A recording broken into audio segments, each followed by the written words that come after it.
This station rules the nation. Truth FM 96.1, the heart and soul of Liberia.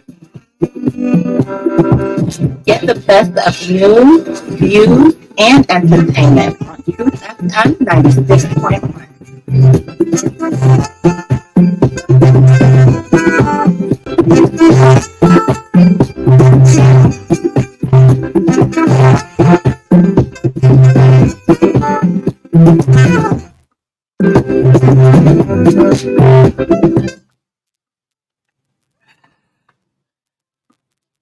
On a Monday morning, up and grateful, kicking live on the Monday, 24th, 2024. Oh my God. June 24th, 2024. It's the court. Good morning, folks. Great to be back here on the Monday. This is the TBS, the Truth Breakfast Show, 96.1 in Saclay, 96.9 in Van Nima County. It's great to be back on the Monday morning. Sometimes a Monday become a holiday. It's a regular Monday. When you wake up in the morning and think about a better country, a better Liberia, in the maze of awe, country first. Good morning to the 15 counties in the land and breadth of the Republic of Liberia. The love of liberty. The love of liberty brought us together. When you get on the grounds of the Temple of Justice, you look at the building, let justice be done to all of us. Good morning to our leaders. I'd like to greet the president this morning. Good morning, my president. President Joseph Yuma Boykai. Good morning, Vice President, the Speaker. Our 55th legislature. Good morning. How was the full-day retreat? Yes, member of the Southern Listener Association would like to say good morning. You don't call, you don't text, you listen every morning. Our nurses, our doctors, our securities. It's a Monday morning, folks. Go on the social media. What is trending on the social media? We'll take some and we'll leave some. We'll bring you the best one in the interest of the country. That's why we're gatekeepers of the society. My name is O'Neill. This is O'Neill Roberts, Maka B. Davis, serving breakfast straight up to 10 o'clock this morning. In the midst of all what we do, country first. Good morning to you, Maka. It's great to see you back on the Monday. Yes, good morning, and it's great to see you too. Being a weekend, being with families and all of that, but it's great for us to be back and do the usual thing we do every Monday morning, up to Friday. So it's great. Good morning to you. How are you? Great Saturday for me. Okay. I had a wonderful time with the incoming president of the New Georgia Old Timer Association, Senator Sir Joseph. Okay. Yes. And that was just football, not no politics. Fine. The senator I was playing 9 and 10. Okay. Yes. On the same team. Okay. For the same team. So, how was the score line? We won 4-1. He had some good touches. Okay. So the day the media will play, The Senate? the Senate will not be easy. No, I can bet for Sir. I mean, yeah, you have some good touch. Just at his stomach and thing, you know. Yeah, that's great. Yeah, Sometimes you have to work on it. Sometimes it's good to take time out with your people. So I think that was good for you. Football, Exercise good, Omaka. Yes, absolutely. Every season, look at Real Madrid coach Ancelotti. He looks the same. Look at Pep. Every year in the year, I will watch the games. The guys looks the same. Nothing else but exercise. Exactly. Yes. And I mean, the GOAT was born on today. Today is Lionel Messi's birthday. Yeah. I mean, No, the Ballon d'Or winner. Forget what I'm good. the greatest of all time. The greatest of all. I saw the greatest of all time playing on Saturday. Mm. Cristiano Ronaldo. Ronaldo is the greatest of all time. Yeah, in my own world. I really I get the greatest of all time in the World Cup. Yeah? Yeah. No, but That's these two men, one of these days, they'll explain what happened. Yeah, Ronaldo and Messi will sit down to tell the last 15 years what went wrong with football. control the whole game for the longest. Yes, absolutely. Okay, happy birthday, eh? Yeah, to Messi. Lionel Messi. Lionel Messi. Playing in the Pakistani league. Where we Pakistani league. The man is playing the major league. But a good league anyway. When you tired, you go rest. So which league is even good? You played the Bangladesh Premier League. The Saudi league.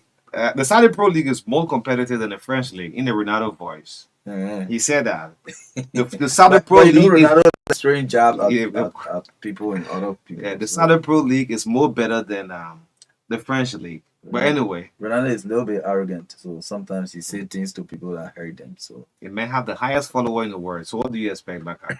He's more popular than Joe Biden, more popular than Vladimir Putin. yeah, of Highest on the of internet course ever. he's a celebrity, a superstar, That bug in black traffic anytime. a deputy goat. No, I ain't rare. Well, how you did your weekend? Yes, well, we are great. We are great. The weekend was just about a little family time. That's all, you know. Yeah, but it was good, and it's great we are back to serve the Liberian people. A lot of things happening in the country. You know, our eyes. I think I need to go to the clinic, to the do eye what? clinic where they came from the last time we hosted them here, so that I can do my eye test and can get the glasses. You keep the phone to your eyes throughout? Yes, I No, think. you get problem now. Yeah, so I think we are using these things. So what do? You scroll down and just dim the phone light. Yeah, I always do that. So on the phone we get eye clear. Maybe difficulty phone don't have it. Yeah, eye clear. So it will dim the light. And you know the way we do social media is getting people glued to the phone too much. Every day the gist, new things, people dragging. We are part of the Comment Reader Association. Yeah, so we just. But this time I can comment though. You comment. Yeah, this time I can comment because nobody leaving us behind. Like you deal with the LTA. The- The LTA own you copy and pasting anywhere. The other person trace so you get strong stuff. And you made a public post on it at long last. Yeah, so that's it. We need to drive the conversation as journalists because sometimes the social media is good, but sometimes people use it. In fact, not just sometimes, but most times people use the social media sometimes to misinform our people. So sometimes it is important that when some of these kind of information are placed in the public space, if there's need for correction, we provide a correction. I know sometimes they will go back and forth with you on the social media. Some will go. Liberians are quick on accusing people of I mean, sometimes they are quick on accusing people of, you know, either corruption or blackmail. Or I mean, this thing, it surprises me a lot. You know, I think there was a post that I responded to recently. Somebody just came out and called me CDC journalist. Yeah, CDC journalist. Yes. Yeah. We're going CDC So journalist. there was a font somebody wrote on social media and said, if President Bouaga was a movie, how will you name the movie? What would be the title of the movie? So I quoted somebody who said maybe they will call the movie Delayed Glory. Oh, that's a bad thing I do. Oh, CDC journalist. Yeah, CDC journalist. No, on the overall, you know, I mean, it's not easy. The It's- thing we're doing here is not easy. yeah. So this is why the government should not be run on the social media. Let me just say this out: the government should not be run on the Facebook. I'm very serious about that. When we play Council of Prayer, bro, would you say, just like the whole time, everybody just run the government on the air? You don't run government like that on the social media. You see what is happening with the NTA bosses now? Yeah. You know? So there's some information, you manage it well. Leave it with the Ministry of Information. But the social media and everybody just wake up. Only that's a new I mean, media also. no, but So that's why no, for government now, Yeah. have a control. I agree with you, but Have a serious what I'm control. saying with the way social media is dominating, so government will need to invest more in our information arm Yes. to continue to provide the right information using the right channels, which are, for example, the traditional radio and all of that. You listen to one, who called the last time from Lower Margibi County Yeah. and said this social media thing is too much. Government need to use the radio to communicate with the people outside of the city in the rural part of the country, but because that's the mode of communication for the people. But you know, you go to social media, the director generals, the ministers, the lawmakers, everybody just writing on social media everywhere. And our people in the interior, most of them, almost they don't get 80% don't have access to the internet, so they don't know what is happening. Like 80% says small, 90%, 90. You know, they don't have They it. don't know what is happening. Besides a few handful of people who are sitting in the county capitals and following social media, Yeah. bulk of our people are focusing on their farming and other things. They are now on social media. They come from on the farm, they put their radio on, they want to listen to what happening in the country. Nothing. You don't hear the information minister, you don't hear the president, you know. So people, government should invest in an information arm to provide information to our people using the traditional means of communication that our people know. Mhm. Nowadays, Facebook. And just before you do the lineup, the same thing we're talking about, not everything you just trunk on the social media. Mm? You're passing through the early morning conversation. So because of the social media now, look up, there are most ministers or a director general, you ask them for interview, they don't care. Mhm. Because all they know, they just They post will that just go late and thing post, on yeah. Facebook and it's finished with it. The people don't even get the information. So you see what the NTA bosses, when you make this information on social media, the oppositions are there, you know, going back and forth. Mhm. So there is a video trending now, and how you run the government on the social media. There's a video trending on the social media and saying, well, the two new bosses from the NTA is for the Ghanaian government. Mhm. The Ghanaian government is not aware that this boss was brought into Liberia for testing, and they are rebranding it with the whole NTA thing. So it's not everything about the one Facebook. We know that one is government to succeed. So you try, please go on the GTV, go to Loud TV. You'll see this Ghanaian presenter going live with it. He's kind of angry. So it's not everything in social media. And check out most of you status right now. Your Facebook pages running with this one information. And today we're all happy our yellow machine time, right? Yeah, the yellow machine 2 information will not manage well. Anyway, yeah, so much to talk about. It's 8:03. This is the breakfast show. Good morning. Our morning motivation says, be strong now because things will get better. It may be storming now, but it can rain. It can rain forever. Thank God for the rain. Bobby Bleeder Allison drinking his pepper soup. Sitting in this one this morning. Yes, let's see what we have this morning lineup. That's sort of so for the lineup this morning is Monday, June 24th, the birthday of Lionel Messi. Coming up shortly, You think I'm out there, thing? coming up shortly is the health tips with David Coty this morning for at least 5 minutes, and we'll bring you the review of the local dailies. To bring to you what are the stories being reported in the print media. That is just fair enough.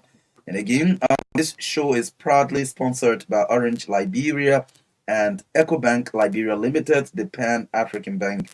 In our studio chat this morning, President Boakai to light up parts of Monrovia for the July 26th celebration, that's the Independence Day celebration. Again, we saw one of the representatives from Bond County with an outburst against the chair on Rules, Order and Administration and the speaker, talking about using some 75,000 US dollars for ID card for staffers of the House of Representatives. We'll pass through that this morning as well. Most government officials travel outside of the country without executive approval. NPA Managing Director Segu Dukle has made close to 20 travel just in 3 Ambassador.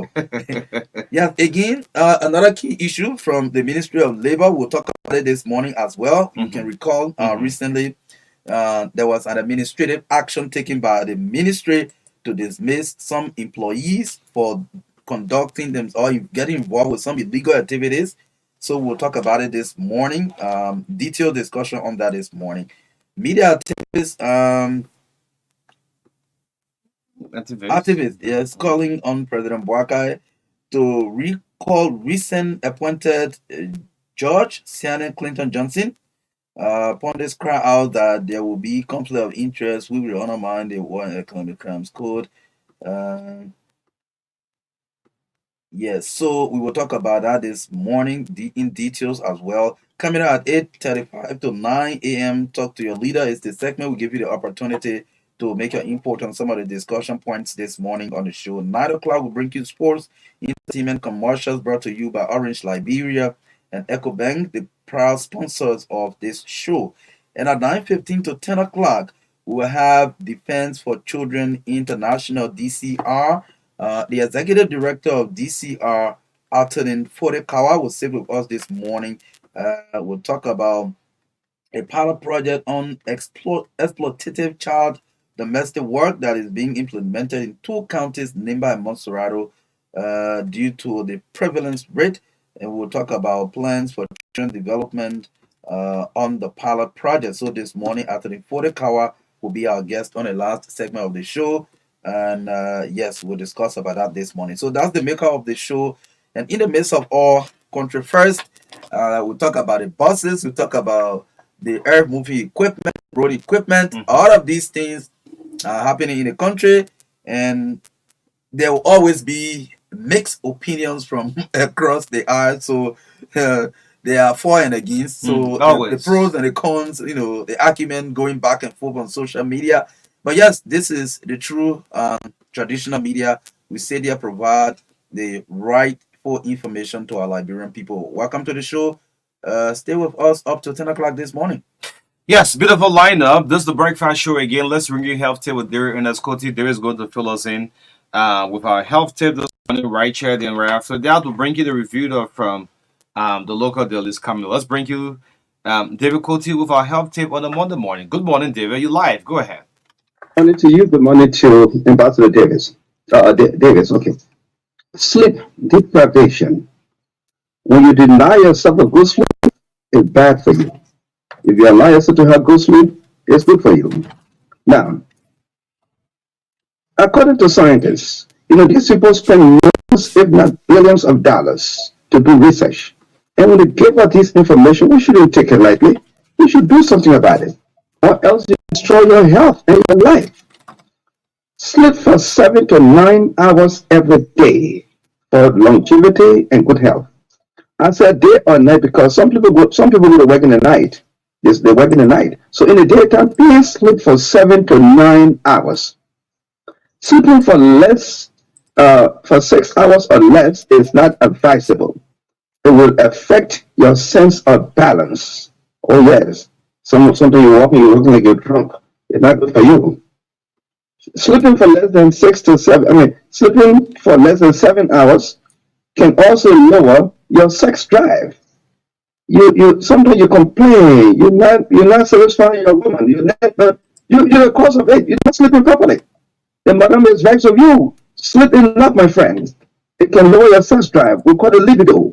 All right. Not sleeping for enough time can also weaken your immune system. The immune system is there to help fight bacteria. You gotta have them strengthened. Sleeping less than 7 hours can also cause problem with your thinking. Your thinking ability will not be too correct. It can also lead to weight gain. You just sit down, you're getting big, so you do something wrong. No, you're not sleeping properly. You may also increase your risk of certain cancer. So you see, those people have done enough research, and you got to follow it. It's enough to sleep for 7 to 9 hours. It's enough. Taking a nap in a day is not advisable because it could disrupt your sleep hours. As I told you one time, I used to do it before. By the time I come from town, I just instruct my security, don't touch my telephone. Don't wake me up. I don't care who comes near you, don't wake me up. But I found that it was harming me. And so this time I don't take a nap in a day. I don't do that. So stop taking a nap if you're doing it. Or if you can take the nap and still sleep for 7 to 9 hours, then no problem. All right. Another thing to look at is irregular sleep time. Inconsistent sleep time is not good for you.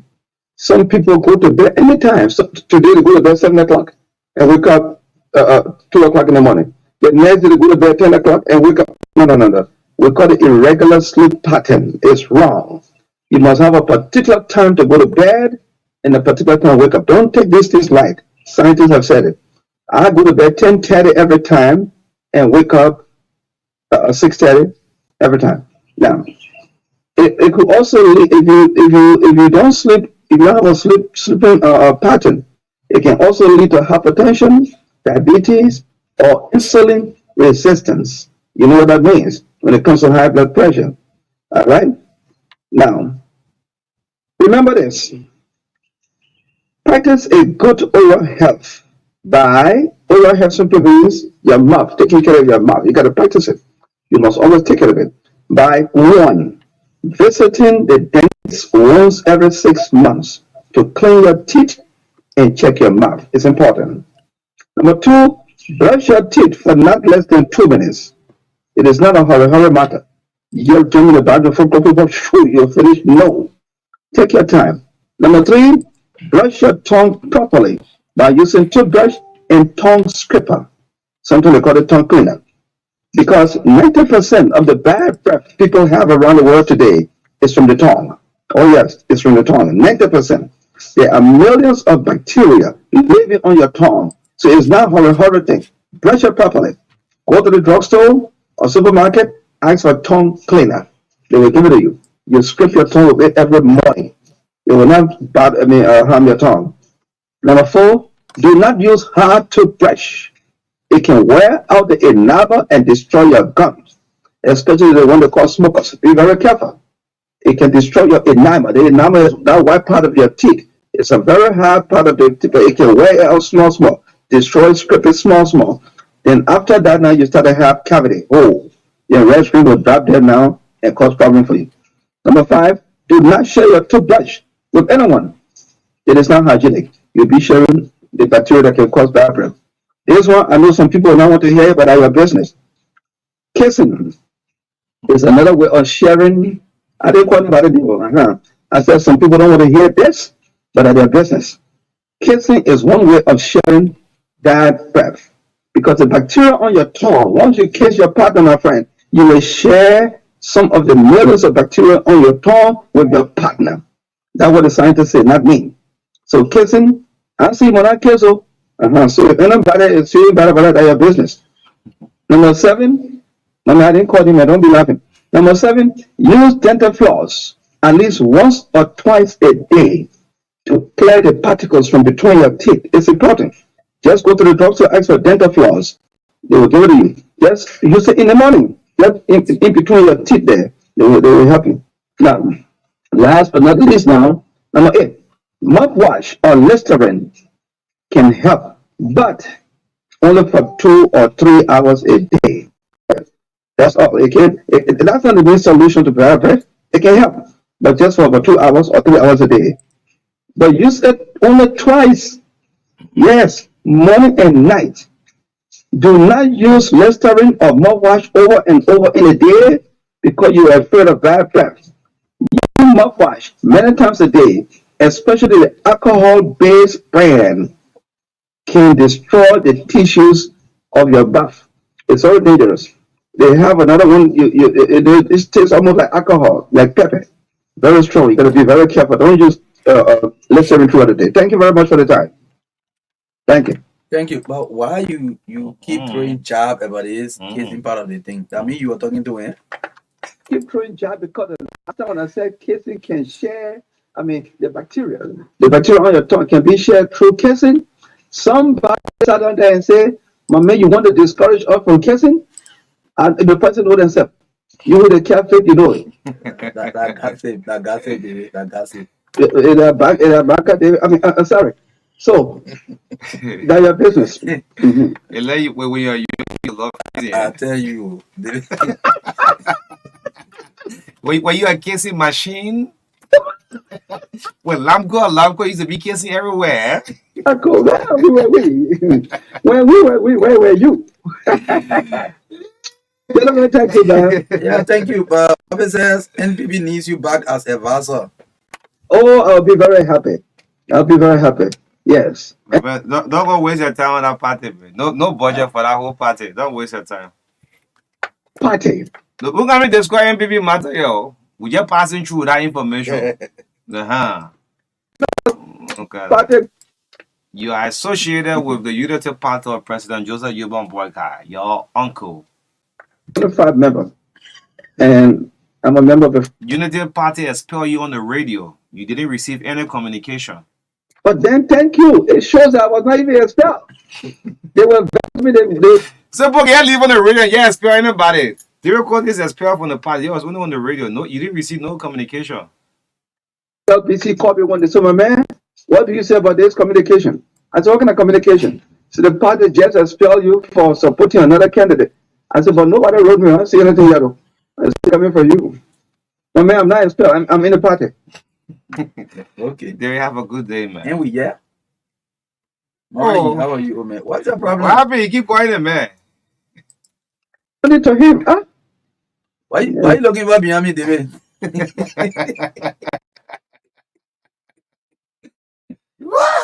Thank you. Yeah, man. Have a blessed day. David Coty, let's bring you the review of the local dailies coming up.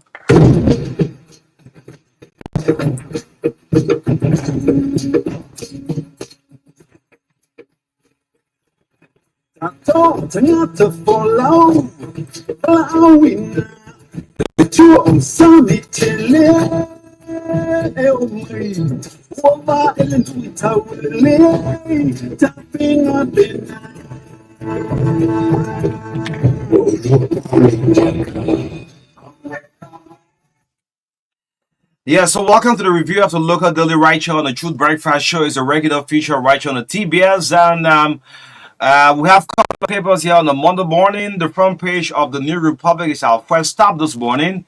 Zombie Kush crashes on. Let me see if I can get this. Unabated citizens apprehensive of impact on youth generation. What is happening with our young folks? It was zombie killing the young folks. It's captured on the entire front page from the New Republic. Grab a copy and read of this story. Meanwhile, the Minister of Justice, Minister Councilor Suatue, will sit on a case on today. I got the name right. Also, yes, will sit on a case of the 3 suspended LDA boss at 3 o'clock today. Yeah, that later information. Okay. As per the investigation. Zombie Kush, what's going on in our country? Grab a copy of the Inquirer. Did I say Inquirer in the Republic and read the rest of this story? Maritime Authority initiated stakeholders consultation. It's a sub-lead story here for IMO greenhouse resolution. Grab a copy. Let's see if I can go. Still on the front page, BMMC begins supply of water. This is B Mountain. Begins supply of water to King George others communities soon. It's captured on the front page. Let's go to the back page. What the back page? Boycott walks the talk. Publishes assets at long last. Joseph Boycott publishes assets. Yes, it's on the back page from the New Republic. Grab a copy. CDC backs entire report on state decline. This is Councillor Jangako, the new chairman of the Coalition for Democratic Change, on the back page of the New Republic. Jetty vows producing gloves, tiles in Liberia. It's a sub-lead story patterned on the back by U.S. diplomat, the U.S. Sachet Affairs, Catherine Rodriguez, praising businessman Jetty on the back page of the New Republic. And let's go for the Hot Pepper newspaper. The lead story on the front page of the Hot Pepper newspaper. President Boakai, VP Kun published asset declarations. You see the president photographed alongside the vice president here on the front page of the Hot Pepper newspaper. The top lead story on the front page, Councillor Massaqua's appointment comes with deep controversies. A quote, Human Rights War Crimes Code groups claim, but War Crimes Code Office swiftly reacts. That's one of the major stories there. Councillor Massaqua's appointment comes with deep controversies. Is it the Bureau of Enterprise head? No, the office of the World Economic Okay. Yes. Okay. Jonathan Massaquoi, Councillor Jonathan Massaquoi, who was recently named by the president to head that office. So the human rights community, especially those who have been campaigning, are raising issues. Let's go to the back page of the Hot Pepper newspaper. Debt court orders freeze on Western Cluster subcontractors account. Debt courts other freeze on Western Cluster subcontractors account is another story on the back page of the Hot Pepper newspaper. On the front page, President Boakai, that's the back page, President Boakai vows UL dignity restoration and others. The presidential press secretary is captured there on the back page. That's it for the Hot Pepper newspaper. Yes, the Independent is our next stop. Independent on the newsstand for $40 Liberian. The front page of the Independent. Boycott worth US 970,000. Well, Funnel declares that Funnel publishes his declared assets. Well, Joseph Boyka wearing a Unity Party face cap has been captured here on the front page. Boyka worth US 970,000. Grab a copy and read the rest of the story this morning. Still on the front page of the Independent. War crimes trials visible as government takes giant step.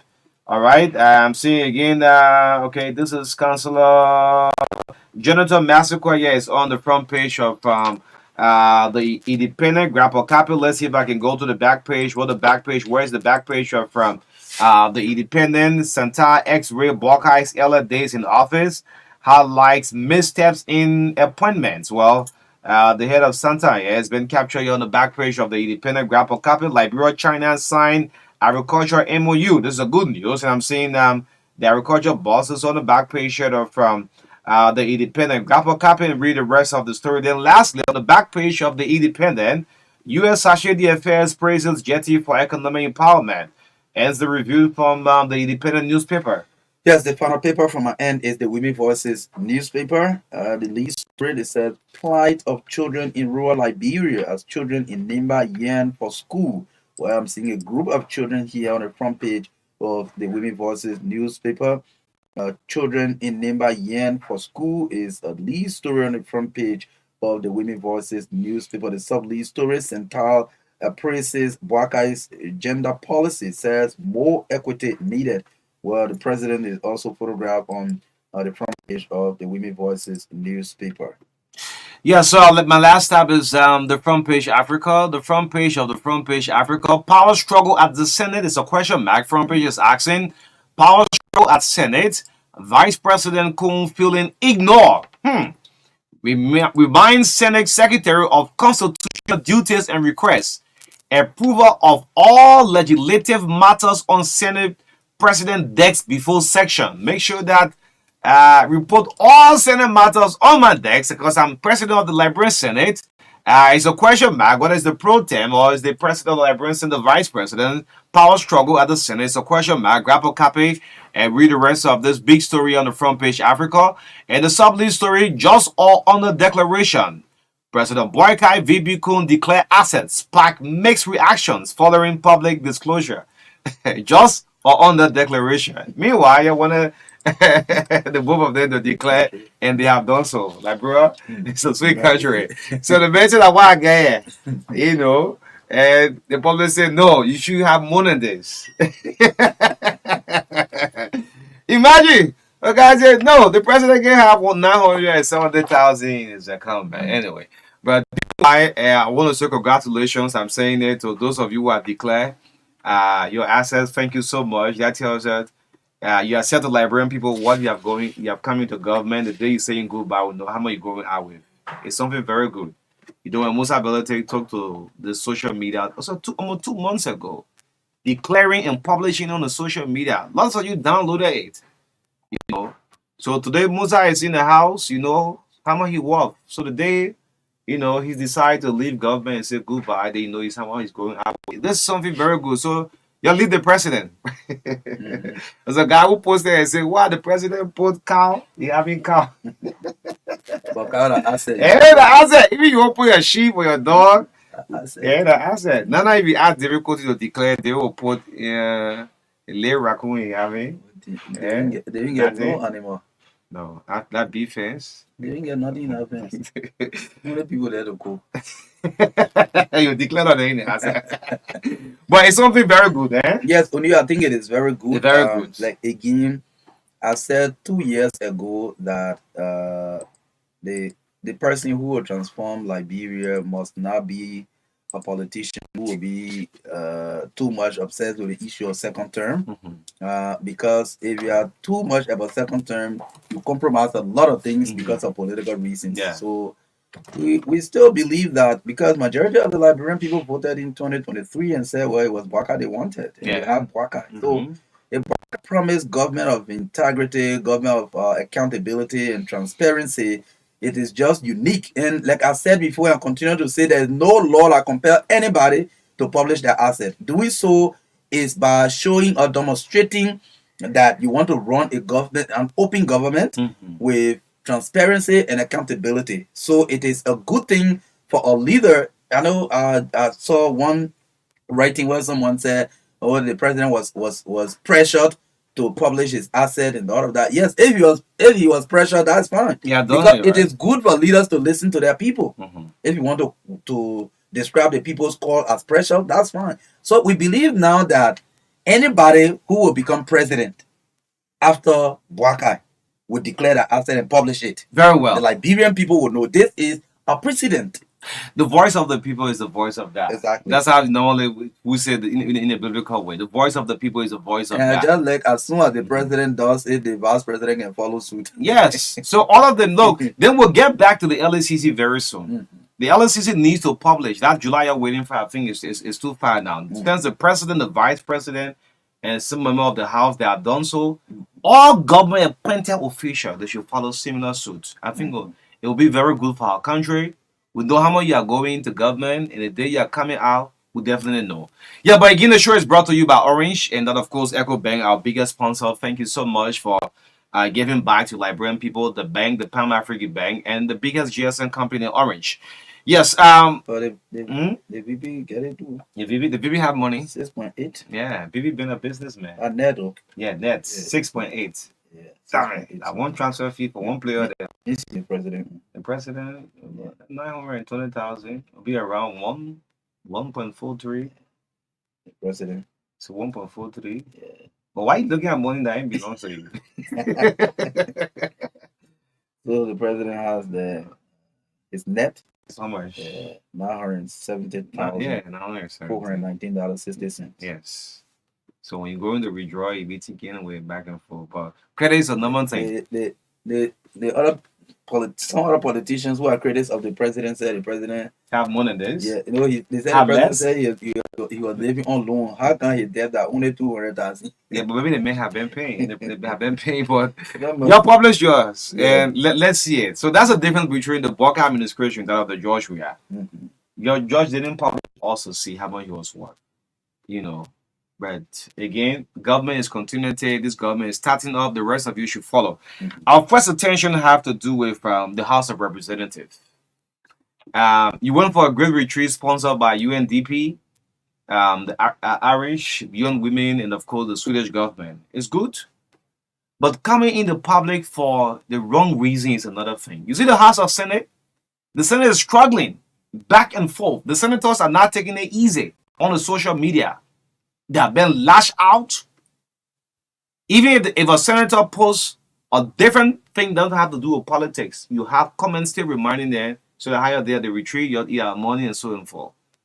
So we're saying Representative Cole, Mhm. James Cole, James Cole, District 2 Bunker. Bond County lawmaker coming out public. He's in-house. And this is the best thing the speaker should do. Do not remain tight-lipped on this. Representative James Cole have come out publicly and informed the Liberian people that US 75,000 was used for what? ID card. Just ID cards. What sort of ID card is it? Not the World Trade Center. The electronic one. Let's play the audio. I'm just going to tape this on this phone. Play the audio and then we will Yeah. calculate. Yeah. We just estimate certain number to be the house staff house. Yes, but And then we will They calculate money by too much. $5 they and money too see much. how much it will cost. Yeah, but then Even if we say there are 5,000 persons, working. we'll calculate by $5 per article and see how much it will cost. Then we'll compare it to that 75,000. It's on the file because Too much. it's too much, and the information too. No, 75,000 for ID card too much. It's too much. Let's listen to one of them more. One of them in-house, and the speaker should not really mean tight-lipped to this. Yes, you see what is happening to Darius Dillon on the social media. Any post he make, they'll say, please, like Admiral Kone have done, respond to the retreat thing, which of course he have not been able to do. So listen to James Cole, of Bond County District 2. How much you think? Should be used? How much you think should be used? 75,000 was placed for the purchasing on the land, budget land, for ID card and electronic land for the chamber. But surprisingly, they saying to the chairperson is saying to us that he used the 75,000 to process ID card. So you know about ID card like bro. Be listening and then they don't know the chairperson. So, but why you want to say one might be saying you are pursuing our election? The chairperson party like go to the meeting. Or the chairman have you go vote and come and say it. Thank you so much.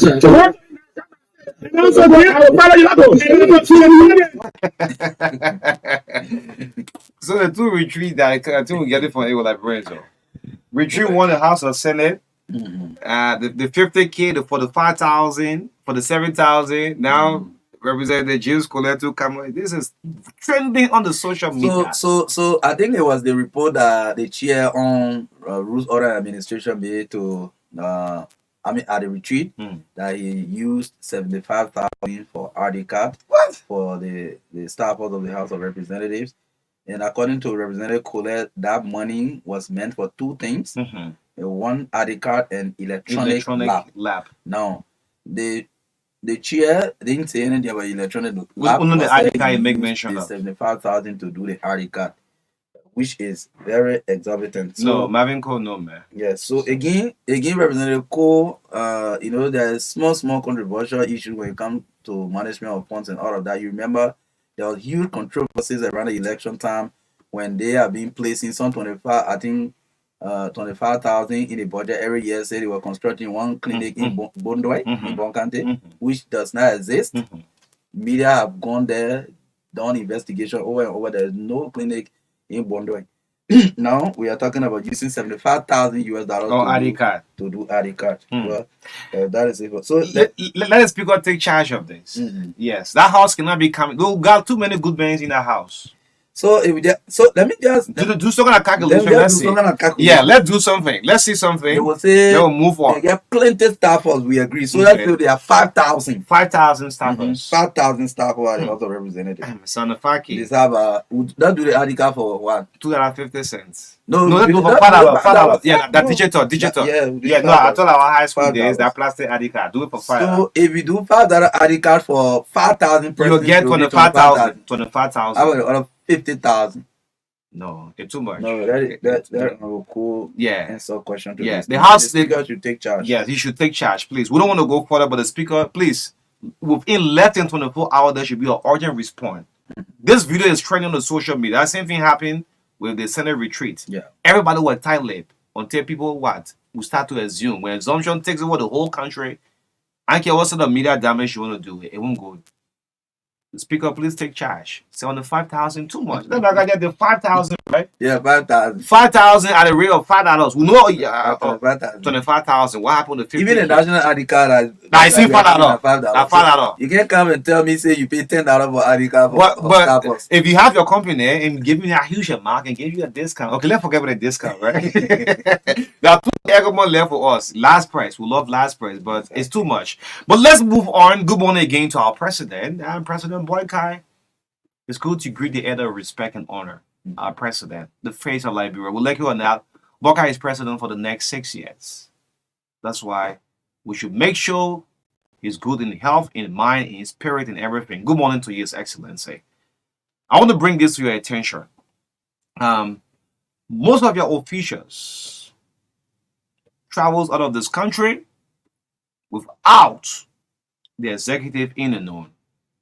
And this one, we're going to focus on the National Port Authority, the NPA, Sekou Douklé, the NPA boss. George Weah administration, before you make a travel with all of the difficulties, you must tell the Minister of State, if Natana Magia that time, now is Sylvester Grisby, I want to travel. Can I get the approval of the executive? Good morning, His Excellency. If the president is not looking this way, let me inform the president. The NPA boss have made close to 20 travels. I don't know whether he's still in Liberia or he's still out of the country. And when you make this travel, you travel on the expense of the Liberian people, taxpayers' money. The NPA. Today you go to the port, there are lots of noise at the National Port Authority. Sekou Douklé don't sit in country for more than a week. He running the port on his phone? I know how he runs the port. They get way for let me tell the president. Good morning to you, Mr. President. My president, our father. Sekou don't sit in this country. Sekou is out country every week in, week out. Sekou travels. And when you make these travels, You travel on the expense of the taxpayers' money. The Sekou living in Liberia or not, he should tell us. And there are serious dismissal happening at the same time at the NPA there.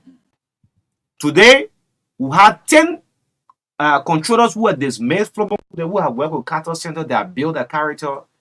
No investigation. He unilaterally took the decision and fired these guys. There have been no outcome. The global tracking, the CTF, what they're having a big hearing on today, which contribute a whole lot to this government. Sekou leave this country, whether he control the port on his mobile phone. You know, when Sekou was being blackmailed, yes, but some of our, I mean, we must say this out. We were one people that stood up and said, no, you can't do this to this man. Sekou, that have passed. You can't run our free port in this minor. Most of these travel, what are you traveling for? Is the executive know? If you ask Grace Spirit right now, he will tell you, say you don't know. Every week in, week out, Sekou is, I don't know, he stays in the US or he travels more than the president. He travels more than the president. He travels more than the foreign minister. Again, let me remind him that, you know, some of these things when you are doing it sometimes lead to some action. Maybe it will not be in the public. You remember during the past administration when the former vice president used to travel almost more than the president, you saw the result, right? Yes. There was a kind of rift and issues that happened. At the end, the vice president came on Troop FM here to apologize to the president and all about that. Yes. So, I mean, you are one of the lieutenants of the president. What specifically do you travel for? What do you go for? Because I've not listened to any press conference or I haven't seen any press release where the port will tell the Liberian people, well, the managing director traveled his bag. These are the negotiations he went to hold. These are the outcomes. And I haven't seen anything like that. Yeah. Except you want to tell me that the information can jump over my newsroom. Of course. Which is not true. Because it's not there. Even Daniel Unibo was head of that post. So the news used to carry of stories. course. Yes. Of course. So we have no information about what do you travel for. We only see you in planes and that the photos are on social media. Sometimes you are back, you go. I mean, almost like every 2 weeks you are traveling. What do you go for, Mr. MD? What do you travel for? And Maka, we assume that these travels are on government expense. Government expense. Who do you travel? You travel on taxpayers' money. You know, when Sekou got appointed, I want like bring people to listen up to this. This guy was heavily blackmailed. Yeah. Yes, throughout the social media, and you know it. Almost over a month. A month. His personal life was brought into the picture, but now it's over. This is our port. Look, you are dismissing people. I don't want to talk about the family member he's hiring. Today you go to the NPA, there are no salary skills ring. Everybody makes directors, they have different salary. That's what happened in the port. The simple reason is because the NPA boss don't sit in. He's out country every week in, week out, Mr. President. You know how many people wanted that NPA job? So let me just remind him that the National Port Authority is one of the critical arms of the government of Liberia, and it requires serious people to run that port. You know, there are different institutions, private institutions, because some portion of the ports were privatized. So you see different private institutions they're running. You are the eye of the government running the National Port Authority. You cannot be out of the country all of the time. The port is the biggest, like they always say, is the gateway to the Liberian economy. Sure. The man who manages the gateway to the Liberian economy will be sitting now in Dubai, in the USA, in London and other places and running the gateway to the economy. How do you do that, Chief? So I think this is a call onto you to sit down at the port over there and run the National Port Authority. Sit down at the NPA and run the National Port Authority. You wanted a job. If you are traveling for reasons in the interest of the government and in the interest of the Liberian people must be informed. But you can't be traveling reported without even the knowledge of the Minister of State or the Executive Mansion. So what do you travel for? So we need to know so that when the president asks, we will say, oh yes, Sekou went the last time to the USA to do some negotiation with a partner port for some facilities. So this is why he came with, but we have nothing to show the president. Nothing. So the president will bring all of us, say, you're the media people, you're sitting down there, doing all that thing, you're going to tell the Liberian people, you're going to tell me, so I don't know. So now we are informing the president that this your other son you send to the port Mhm. is traveling nearly every month or more than us every month, Every month. going to where we really don't know until they can tell us. And we believe he travels on the government's expense. Of course. I mean, you're not going to use your own pocket. The ticket. Yeah, he travels at the expense of the government. So Managing director of the National Port You Authority, travel, Republic yeah. of Liberia. yes, on the government expense. Then it is your right, it is our responsibility to ask you the importance of that trip you have made. You know, he unilaterally dismissed 10 senior staff. It was unlawful. The legislature said you should reinstate these people back, and up to now, Sekou is not answering to anybody. Mr. President, good morning to you. This is what happened at the Gateway. You know how many people lobbied for being the managing director of the National Port Authority? Today we see our NPA boss. 1 minute he's on Brussels, the next minute he's in this country. So who's running that port? Yeah, some people say government work easy. Yeah, easy. Is that Yeah. what you're trying to do? Yeah, he said. That's a very critical job there to do. It- Managing the gateway to the economy is not a joke. Is it government where? Easy, so Yeah, you just go sign. yes, come sign back. in and go. Yeah. Oh, that's not what it is. And I besides that, believe Mhm. this government, like during the campaign, the now president said that he was coming to run a serious and responsible government. Sure. We expect nothing less than that. And let me just say this to Sekou. Let me just remind you, Joseph Boyka is a very good man. Sekou, you supported George Weah seriously. There's no secret about it. Mhm. During the campaign, Sekou was fully supporting George Weah re-election. And today, despite all of it, Joseph Boyka made managing director of the Gateway. Is this how you want to pay the president back? You just You want traveling. the port to be loose. Yeah, the boss. You don't like bring people no more with it. Boss, not yet. When the boss is not there, Nothing everybody go want on. Everybody go on. Like deputy here giving instruction. The hard circle is operating on the phone. running the gateway to the economy on his cell phone. Mind you, those who you have dismissed, these people will not work anyway easy. The Flomoku, the rest of the guys, they're not going to find job easily. You dismiss them, hang corruption over them. How far is that investigation? The legislature say reinstate these people. Have you done it? No. But 1 minute you out, in and out. I mean, let's move on. I mean, our president will listen up and tell him, say, look, if you want, this is business as usual. Yeah, in a business class, this is killing me, Maka. Sekou flies business class. That's why he flies with. Yeah, not just ordinary. In a business class. That's what he goes with. CTM contributes a whole lot to our budget. Today, some lawmaker wants to kick CTM up. The MPA boss should say that no. The CTM, the global tracking people, they are on our waters. They have their security cameras because of them. The 100 million drugs, we want to be confiscated. Sekou is not saying all of this. The people raise 1 million every year. Sekou travels on a business class, Mr. President. It's not business as usual. You still have a dream in mind to make this country a better one. But the gateway, Jonathan Kapi came in the news for the wrong reason in the Buchanan port. And Jonathan Kapi, he made a boss of Sekou. Yeah. You saw the video that is trending on social media. Someone was dragged, flogged, beaten massively. Or the boss, if you ask Sekou, when last you went to Buchanan port? He will not tell you. Yeah, but you can leave from here and go anywhere in the world. You stay in country or you stay out of country. Tell where you are. Where are you running the place? Look, we'll help this government. Let's move on to the Ministry of Labor. Yeah. Good morning to our own minister, Kopa Kra. Good morning to you. It's good when you have someone who understands the law over an institution that is very, very challenged and entrusted. Look, our start of broadcast, you should thank us. My people, Sekou was blackmailed 2 months ago. The one who doing that blackmailing, he's using our taxpayer earned money.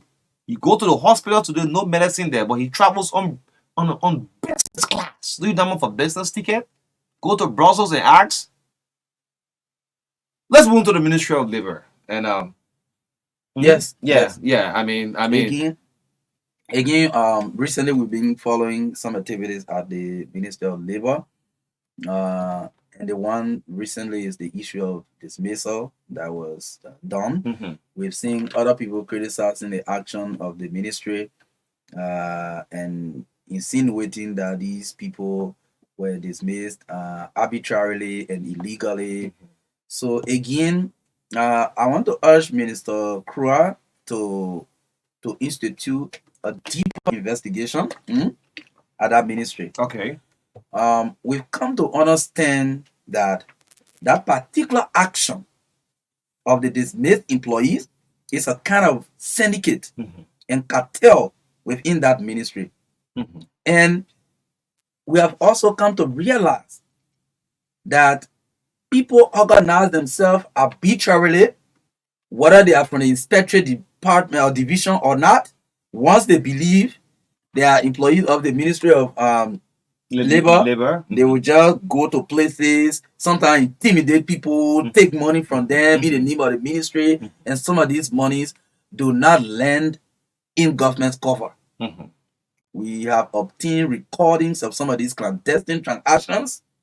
One of the names on that list of those who were dismissed, when they say who names is in the middle of these clandestine activities, is one Sibo. Okay, so as Maka is continuing, let me just say this out. You all know Truth FM. We have a very terrible audio, which of course we don't go to play on radio.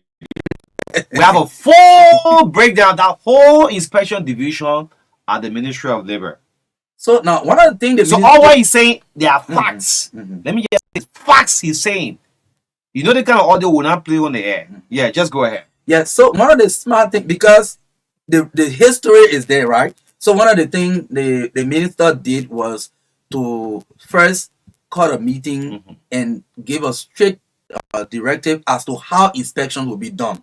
The second thing was, okay, to ensure that we don't have people arbitrarily going to fee and harassing aliens and foreigners or collecting money on false pretense and all of that, we are going to put the inspectors in uniform.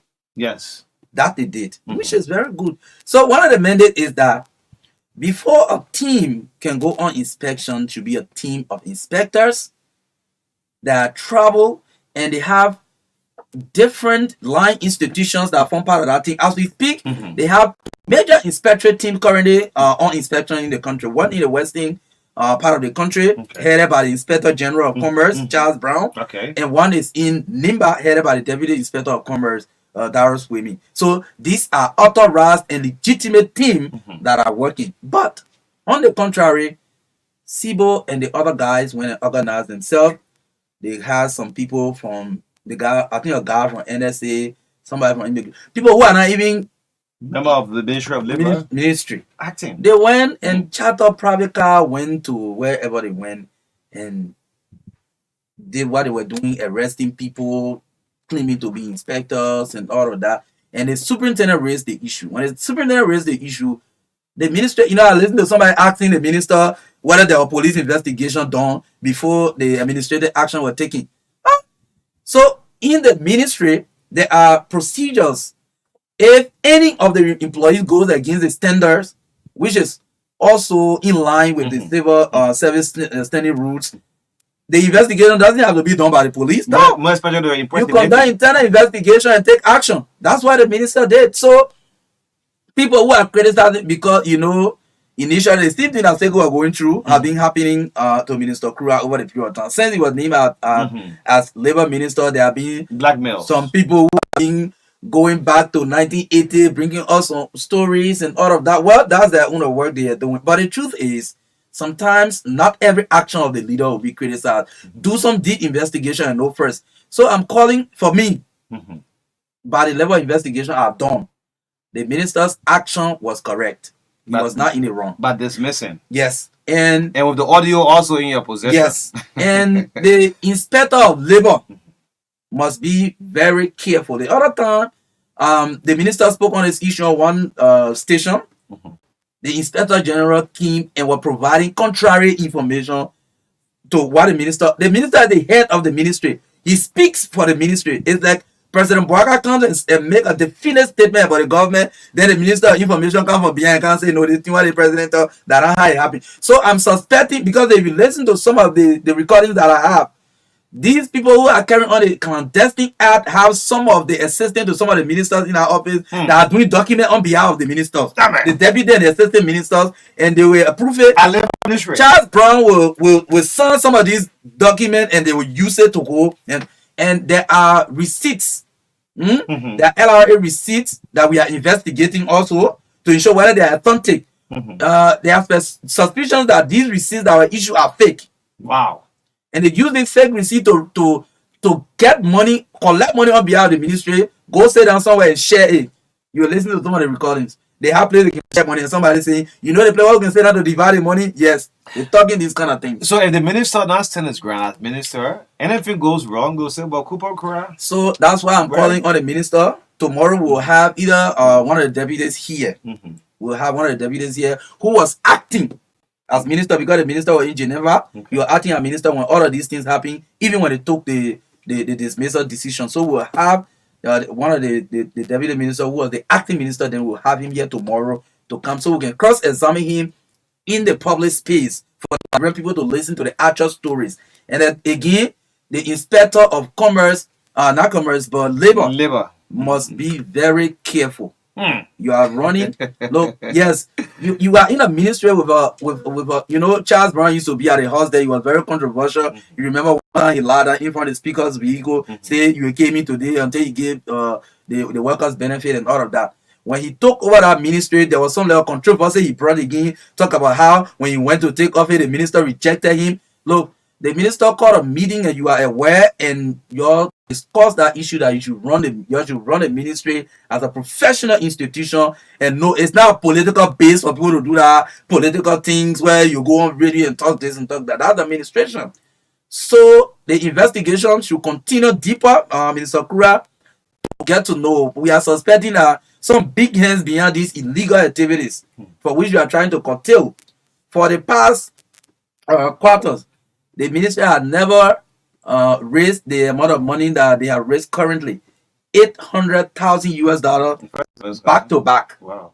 That's a massive No, it's progress. It's a huge one. And the minister said their target is to raise about a million. $9 million Okay. for the budget year.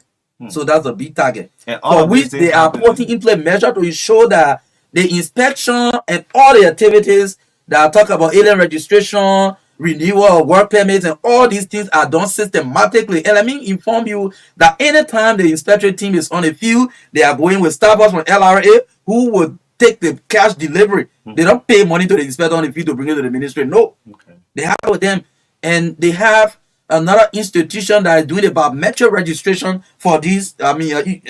For these people who are getting the permit.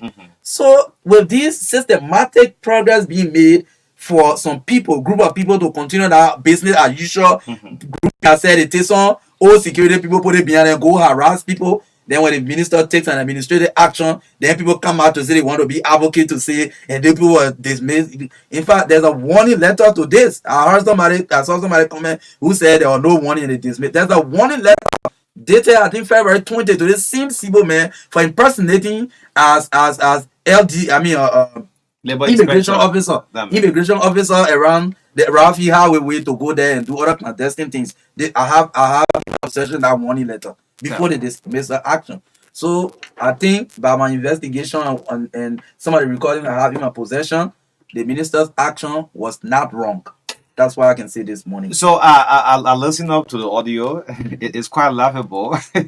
Yeah, man, discussing. And let me And, tell you, and there are who bigger do things. that? I mean, you're doing this to your country. The men are discussing, they say that so and so person will go to them and tell them, say, the document they gave you a fake. If you not do so and so thing, we'll go and tell the minister, we'll take the minister. In fact, the garden, they are angry with the way the distribution of the illegal money they have been collecting have been going. That's why these things are coming up. You understand? One man will be there, carry the people, collect the money, then he alone eat it. Get the people peanut, it made them invest. So they are saying that to these places they have been going, they are going to carry the minister himself to these places and they will verify the documents they have been giving to these people. They are saying in the discussion, the team member of that clandestine team are saying these documents they have been giving to some of these companies are fake. So I mean, people always say there are very different sides of the story, but Yes. the audios here, the voices on this audio, I mean, say it all. You know, normally we won't play this kind of thing back. I mean, that's why you're expressing your frustration from, because having listened for almost 15 to 20 minutes. One airport worker say that guy you're talking about really travel that is NPMD. Or NBA guy. Yeah, Or man, someone from the airport. The Right? airport say that Yeah. bring really travel. Yeah, man, travel through every day under the airport. So, But I mean, that's our take on our Minister of Labor issue. Tomorrow we'll have one of the ministers here. Definitely. And to close up on our talking point again, our president, President Boyka in the morning listening. He's taking a sip of tea, his green tea. You'll be saying, what are they saying? Okay, what is this happening? The Copa Crier, Copa will take charge. Immediately it's happening at the Freeport. Okay, I need to call the board chairman and say, what are you known of the NBA board? Frequent travel, more than 20, with all saying nothing, travel on expensive Brussels first flight, Sekou Douglas travels out of this country. But Mr. President, again, we've been calling on you to, complete the Supreme Court bench. And there is a mixed reaction actually on the social media. Yes. So we take the important ones and bring it out to the public. The president went on to appointed George Sianna Clinton Johnson, the wife of former Justice Minister. So this civil advocacy group argument is on the point that in this War and Economic Crimes Court that the president has signed. Good morning to you, President Boyka. I hope you're listening well. Some of the things on the social media is good to bring it to your attention. The former Chief Justice under the regime of President Charles Gange Taylor. The former Chief Justice, Councillor Lavala Kubo Johnson. Justice Minister. Justice Minister, sorry, I said Chief Justice. Justice Minister under Charles Taylor regime. His wife had been appointed in this position. And this advocacy group feels that it will definitely open lines. I don't know how it worked. The legal people have to explain this to us, right? Well, the former Chief Justice, he been there during Taylor time. Now his wife have been appointed to the Supreme Court bench. Will it undermine the War and Economic Crimes Court? And this has heavily been debated. These are things the president wants to listen to. Those are you Ambrose men, the wise men around the president. The War and Economic Crimes Court, and by all indication, by next week we'll have Alan White as our guest, the main man behind this thing. If this kind of question pops up, what happens? We all know what happened during the regime of Charles Gange Taylor, and we have the Chief Justice, Councillor Kubo, be our Justice Minister, and now his wife is going to complete the Supreme Court bench. Whether we undermine the War and Economic Crimes Court is seriously been debated on the president's decision. So whether the president recall George Sianna Clinton Johnson is another discussion for the next time. Yes, let's get a few calls up. Almost 9 o'clock. Let's get money by easy. 0770-202579. 0770-202579. 0777-285-96. Well, the MPA boss travel more than President Boyka. Yeah, travel more than the president. Let's take this caller. Good morning. Please stay away from your monitor, please. No. Oh no, we can't do this. It's too bad. Good morning. Good morning. Good morning. Yeah, good morning. Yes, Quarter and calling my resident this morning in Project County. Also, let me say thank you people for the discussion. Many of the newer ministers, my attention have been always get people in the advocacy group, in the advocacy group, you are the capital. You were in the advocacy for the last day. And when you go to ministry, where the minister, like when the deputy minister, your minister come with information and you have paid all those. So when a lot of people file a show and condemn your minister, and the minister says that you will not be attending the minister there, he will bring the complaint to the president. The minister does not have the power to dismiss presidential appointees. So all he can do is to complain to the president. The president will take that other action.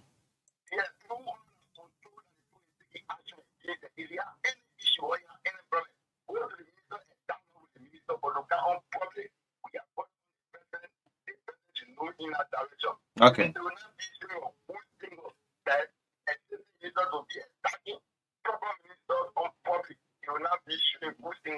Okay. Thank you. Let's pick this guy who's on the line. I don't know. Who is this? Good morning, you live. Good morning. Good morning. Veteran Oni Roberts and Ambassador Michael David. And let me say good morning to the many listeners and viewers following the broadcast this morning. My name is Aloysius P. Flomo Jr., and I phone in from Lower Maigibi County. Onyo, I called to speak briefly on two issues. The first one has to do with the Maigibi County local government appointment. We are calling on the president. Mr. President, since you nominated local government officials April the 23, today marks exactly 61 days, and we don't know the fate of these nominees. And secondly, O'Neill, I want to speak on your last talking point that has to do with the nomination of Madam Siane Clayton Johnson, who is the former the former Justice Minister wife. This particular appointment, I see it as not timely, most especially when you had her husband, Lavla K. Johnson of the despotic rebel regime of Charles G. Taylor. And Liberia, we need to be very careful. This particular individual we are discussing, she cannot be best suited for this position. And in the face of the soon-to-be fight against impunity by President Waka. Elijah, someone say, it was her husband who was the justice minister. She was not the one. She was not the one. Mm-hmm. Yeah, so this is it, right? You have the president, the current president is in the kind of an enthusiasm to establish the War and Economics Crown Code. And you have this lady husband who served as justice minister. And most of these cases that were maybe tried during the time of former President Taylor, his hands are not clean or they are not exonerated from it. So today, issue in case this particular lady is at the bench of the Supreme Court and her husband is being indicted by the War and Economics Crown Code, do you expect her to come up with a verdict that would be against her husband and other people that she have close associate with? This is the point we are pushing. So therefore, I think rights activists and advocates should condemn the nomination of Madam Johnson and call on His Excellency President Bwaka to most respectfully withdraw such a nomination, because it's not in the best interest of Liberia quest for war and economic crown code. More besides O'Neill, the president should be aware that this is the same lawyer who has denied rape suspect 99% of whom are made access to justice, as she says, a resident judge of the Criminal Code E for Moswalo County. And that's contributing highly to now situation of prison overcrowdedness at the Monrovia Central Prison.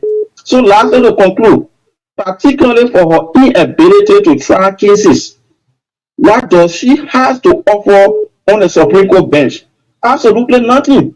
And Mr. President, you promised the Liberian people that it will not be business as usual. And we trust your commitment to this. This appointment of Councillor George Clayton Johnson is not on the merit of her record as it has been with past government. Thank you very much for having me this morning. Okay. Yeah. Okay. Yes. Thank you. Good morning. To the two family, I'd like to say thank you very much for the topic of our discussion. And we must say it clear. My name is Harper King, calling for the people Royal City. They put managing director. If it doesn't mean well for this country, the president must take him from there now.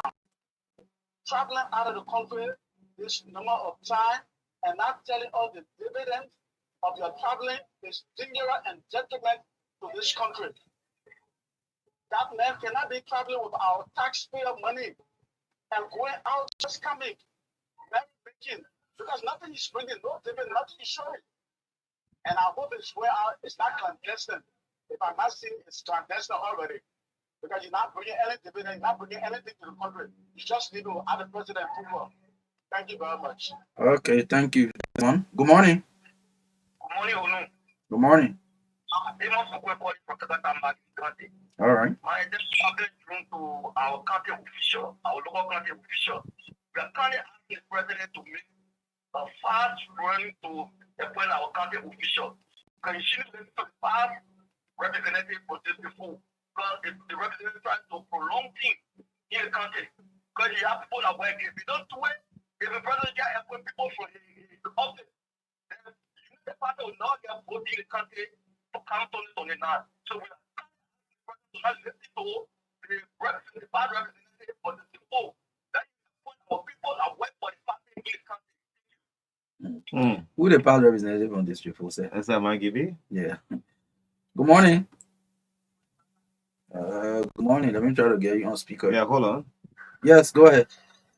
Thank you very much. This is having some work already. Let me start my discerning view with you.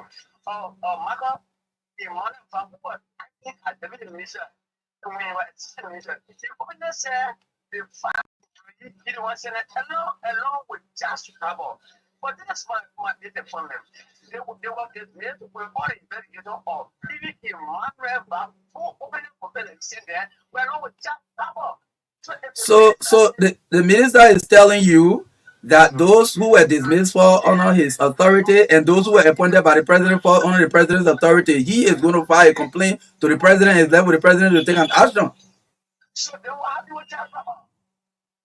And because the committee said it, and besides that, there's still who I got as the committee with in opposition with the fact that they said they were not there. They were happy there. No, they were investigated internally. Oh man, the line it's too terrible, man. It's too terrible. Good morning. It's too terrible. Good morning. Good morning. Good morning. Thank you so kindly. I think it's my name, and I joined this morning for you. Maka, I don't know, but let me tell my even apologies to Big Brother Oli Rabba. What are you apologizing for? When you flip and then you realize that it's a mistake, you're supposed to reach out and apologize to your big brother. So Big Brother Oli Rabba said to you what transpired. Between you and I am deeply sorry and hope that inspired. No, it was them. No, don't make the public say I talked to him personal. You did it against a statement, and I said, no, your line is bad. McLean, let No. McLean go. Hold on. McLean posted on social media. You know the Facebook thing and carry a lot of people away. Mm-hmm. Yes, he made a post against the state president. I said, no, you can talk to a leader like this in this form of manner. You can disagree with him, but not in this kind of way. Mm-hmm. That's not the issue I had with him. But don't do it with me personally. I went to an inbox. Yeah. Yeah, McLean, your line is terrible. Anyway, welcome back. Yeah. Good morning. Good morning. Morning.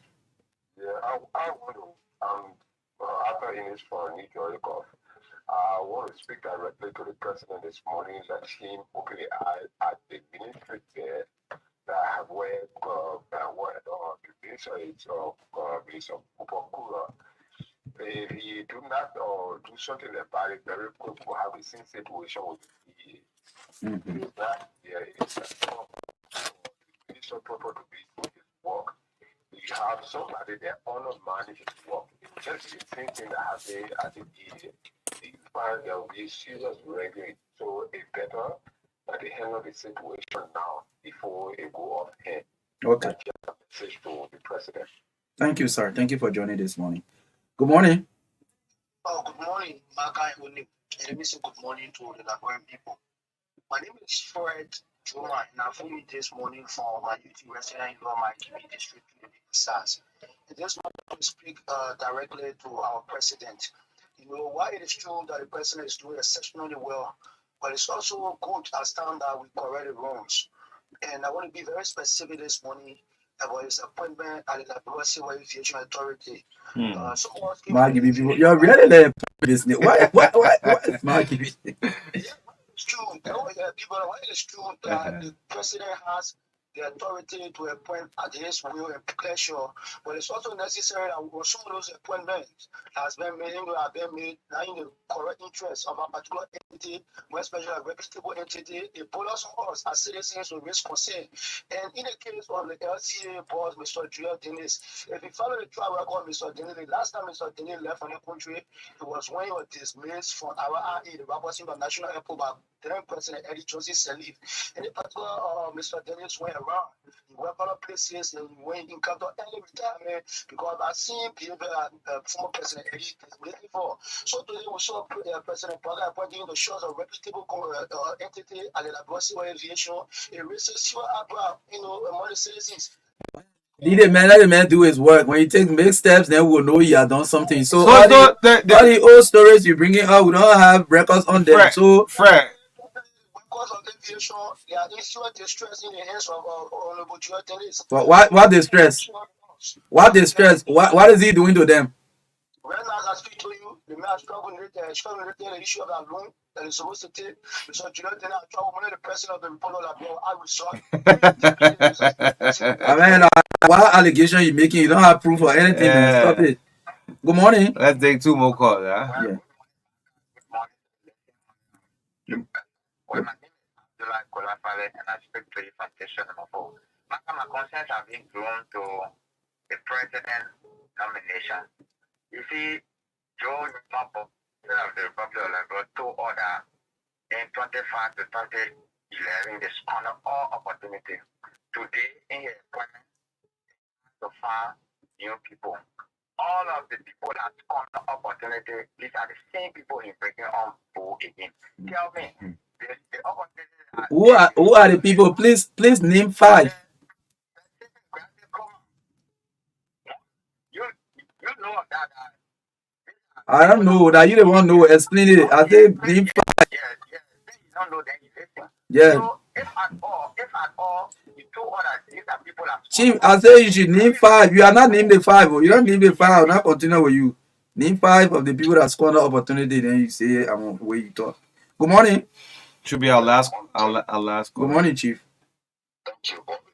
So Bobby, you go through the line now. At least okay. I mean, when you go through, don't be because when we put Bobby on the line, other people feel we prefer Bobby than the you know. Yeah, go ahead. Okay, thank you, sir. You got the official line you placed to share with us for Truth FM studio. I continue to call that number, but it's not going through. However, I want to speak to our leaders, talking about the Minister of Information and President Boga. Media institutions, you notice that most of our colleagues are dying on a daily basis. And the only thing those who are indebted to those media institutions will come send condolence messages with sorry and this and that. I want to appeal to the Minister of Information to see the reason those media institutions that people are indebted to, let them please pay. Because if you don't pay the media institution, how do they cater to their status?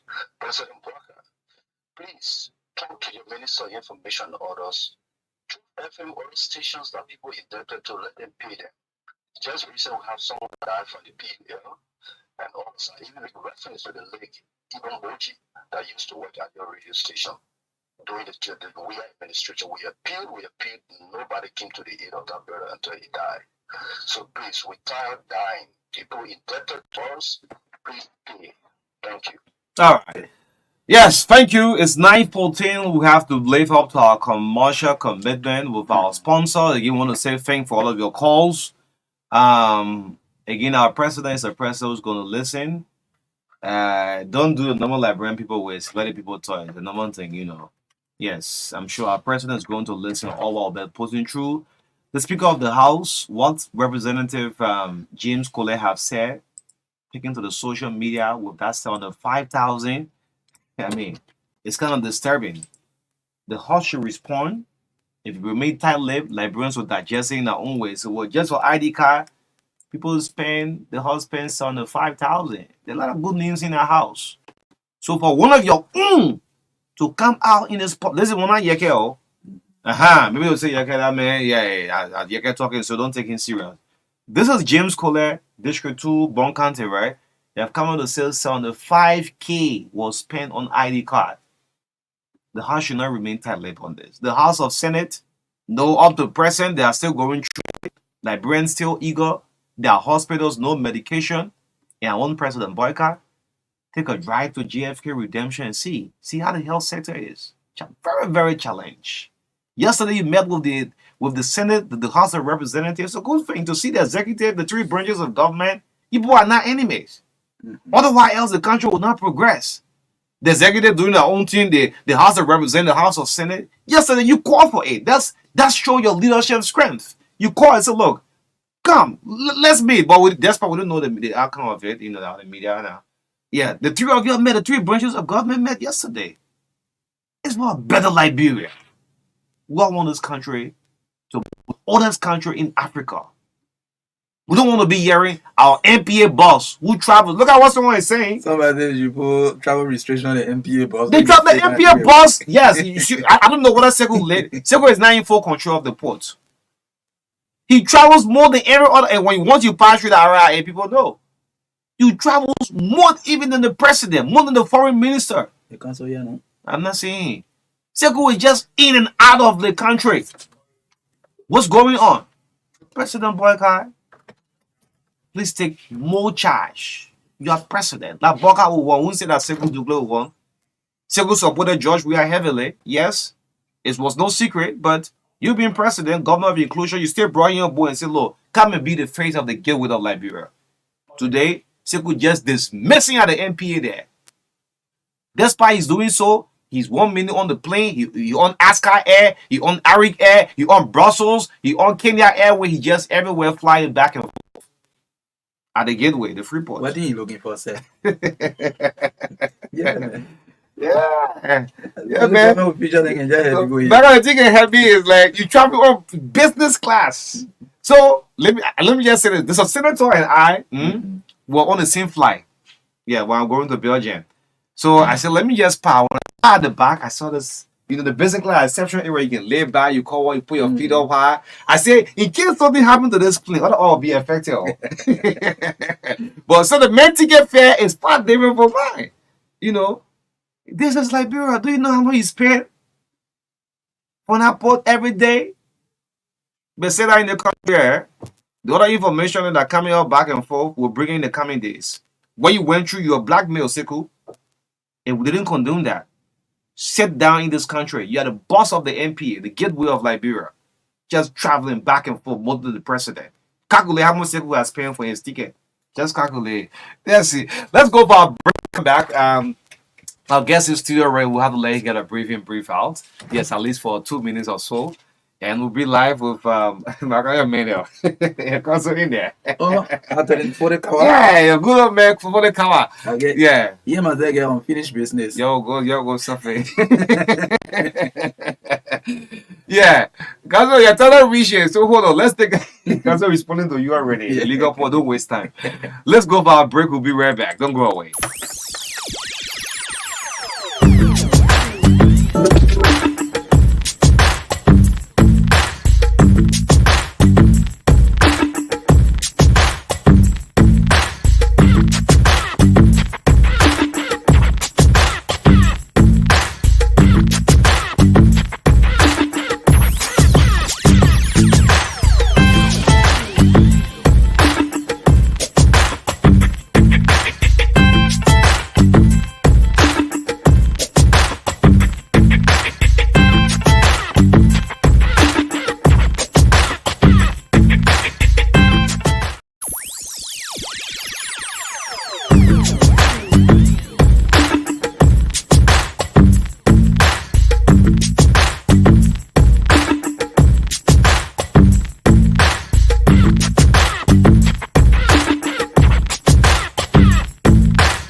Introducing the Orange Money Card to Wallet service. How to transfer money from your bank card to an Orange Money wallet with the Card to Wallet service.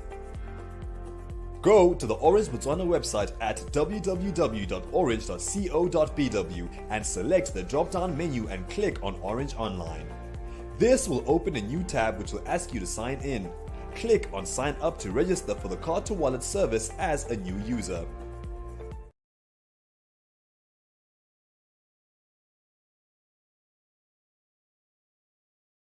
Truth 96 one of them.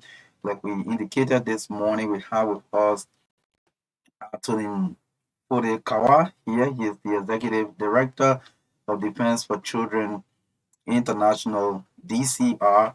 The first time I went to DCR office, that was way in 2016. At that time, I was still with Radio Avant. Yeah. So yes, I've been doing DCR for a very long time. So it's great for us to have Antonin here this morning. Chief, it's great having you. Good morning. Good morning, Maka. It's a pleasure being with you here at this studio. Okay. Tell us more about Antonin Fodekawa. Okay, Antonin Fodekawa is a Liberian lawyer and a child rights advocate, Executive Director for Defense for Children International Liberia. He's a child rights expert because he obtained his advanced master's in children rights from the University of Geneva. And Antonin Kawa is also the chair of the Liberian Child Rights NGO Coalitions of the Republic of Liberia. Okay. Wow, that's a very big portfolio. But it's good. Give us a little background about this Defense for Children International. Firstly, let me appreciate you. Like I said, I've been following this institution since around 2016 or 17, like that. And I think your work, especially when it comes to trafficking of children, all of that, I can say for a fact that you've been doing a great job. Thank you so much. But tell us a bit about the institution. Okay. Defense for Children International Liberia came into existence on March 5, 2009, through the NGO law, the non-for-profit law that were adopted in 1976 and gave birth to the Defense for Children International Liberia. We are covering about 4 counties, our operational counties, Mosurado, Bombing, Grand Cape Mount, and Nima County. So this is our work. We are implementing the Girl Power, the Girl project, the Girl Power project that refers to the Chile project that are trying to advocate for the equal rights and protection of girls and young women. We are implementing a trafficking enforcement project that covers Mosurado and Grand Cape Mount County under the Love Justice International.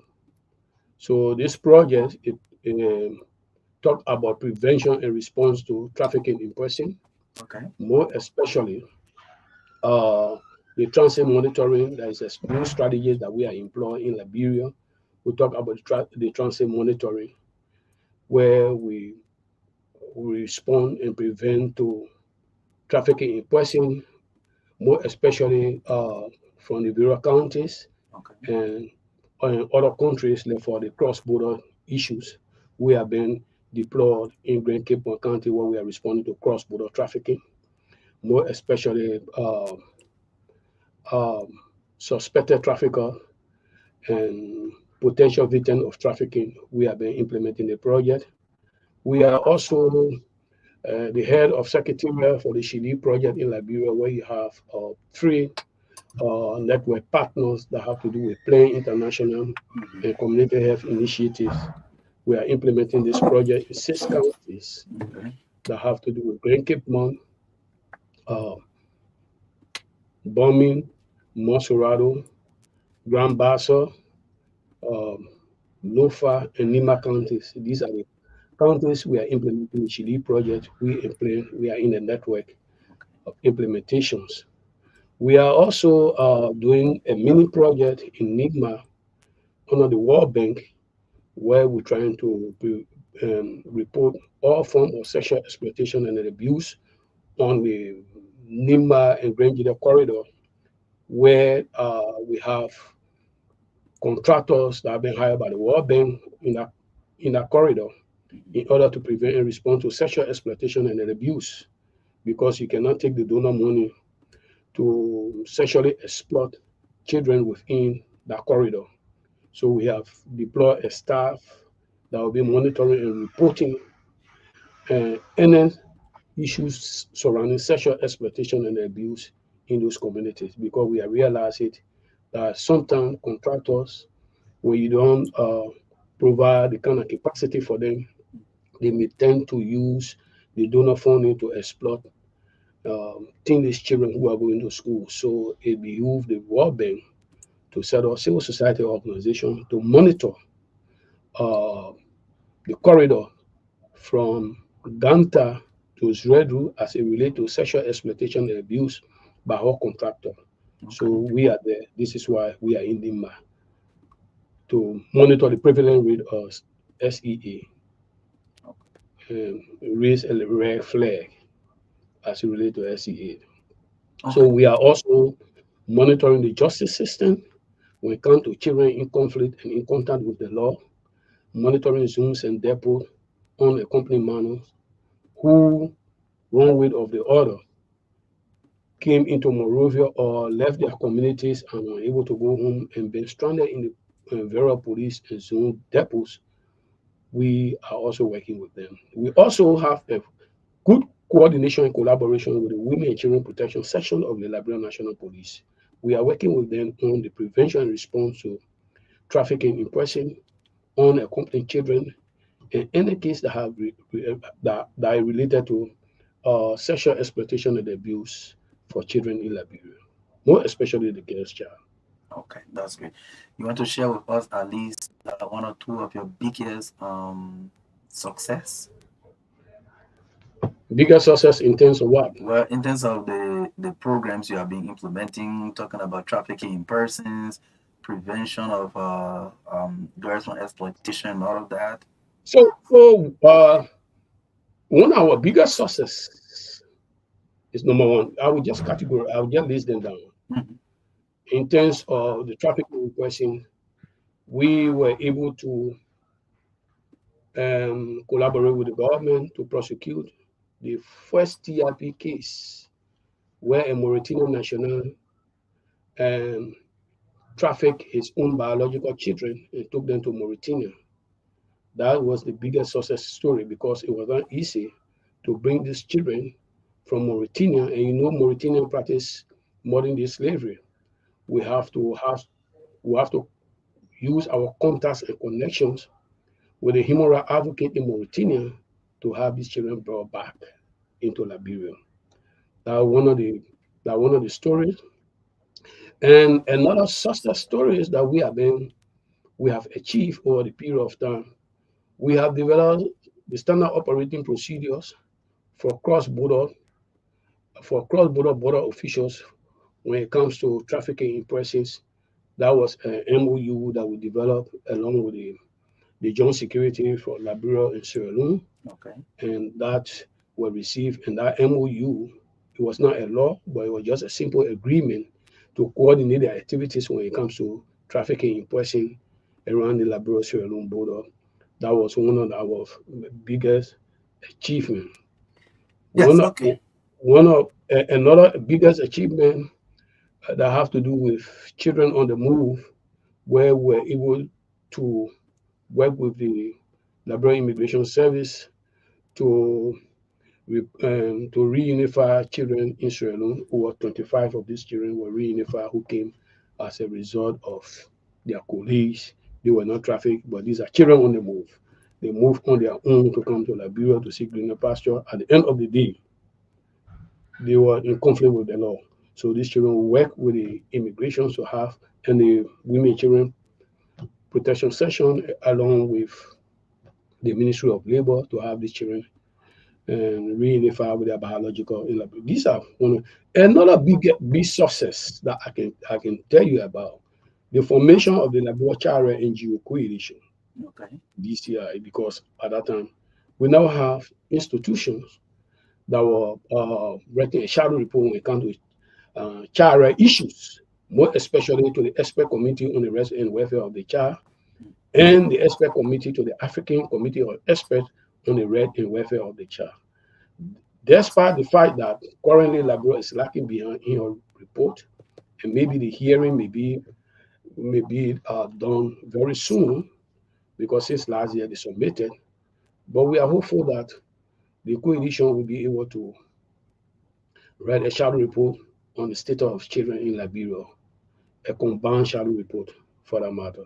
Okay. So these are one of the biggest achievements we have done in the Republic of Liberia. Okay, so let's talk about this exploitative child domestic work. It's a project that you are running. Tell us more about it. Is it the new one? Is it a pilot project? What is it? The exploitative child domestic work is a pilot project that we are testing in West Africa, more especially Liberia and Nigeria. Okay. And we are implementing a component that have to do with the Liberia components. Now, this work, Freedom Fund, which is our donor based in the UK, conducted a research along with NORAC and the Canal Group. The NORAC is the National Opinion on Research and Consultancy. Okay. And that is linked with the University of Chicago, along with the Canal Group, conducted the research. And the research was conducted, the sample size of the research was 1,683 respondents, out of which there were 1,088 child domestic workers, along with 595 employers or caregivers. They conducted this research in Monserrado and Nimba County, and the research revealed that 94% of the respondents, more especially child domestic workers, it was revealed that the work they are amounted to the worst form of child labor in Liberia. They have 63% of the outcomes of the research revealed that these children were trafficked from their original destinations. And because when we tackle these issues, when it comes to exploitative child domestic work, there are three things involved: sexual exploitation, labor exploitation, and trafficking in person. And mind you, trafficking in person do exist in Liberia. One of the most prevalent of trafficking in person is domestic trafficking. Domestic trafficking is more common in the entire Manoriwa sub-region than the cross-border trafficking. So in Liberia, what we have observed, that children have been exploited in a semi-urban community, in the urban community, in the form of coming to school to get green pasture. At the end of the day, these children become a domestic servant. They work in the home endlessly. They are not going to school.